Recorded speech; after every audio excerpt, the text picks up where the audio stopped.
La Web TV telle qu'on l'entend aujourd'hui, c'est avant tout une plateforme de diffusion de vidéos.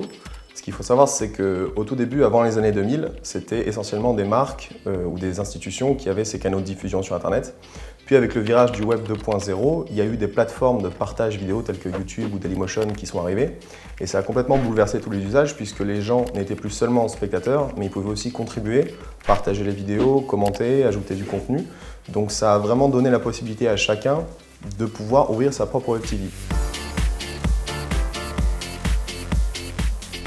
Alors clairement, les modes de consommation ont changé. Avant, on était dans quelque chose de très linéaire. On avait une chaîne de télévision avec des programmes bien définis d'après une grille.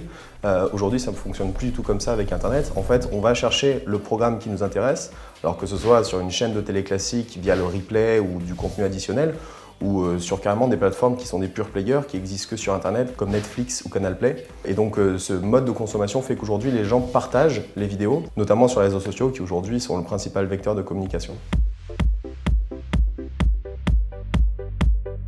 Avec les réseaux sociaux, on peut très vite atteindre des chiffres qui sont complètement hallucinants, c'est-à-dire plusieurs dizaines de milliers, voire centaines de milliers, voire millions de vues. C'est quelque chose qui est assez colossal.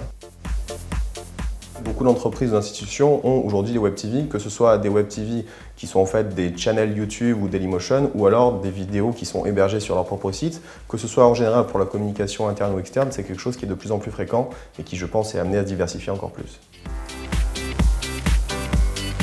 Donc aujourd'hui sur le web, la vidéo est un média qui est très important parce que c'est ce qui se consulte le plus facilement. C'est très facile à regarder, des vidéos courtes, ça se partage facilement sur les réseaux sociaux.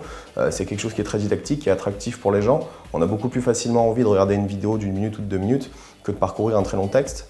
Donc ça va avec les nouveaux modes de consommation qui sont dans l'instantané, qui sont dans la rapidité, qui sont dans le viral.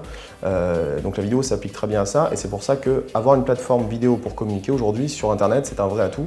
Ça donne une position qui permet, on va dire, d'abreuver les réseaux sociaux avec du contenu et de toucher un maximum de personnes.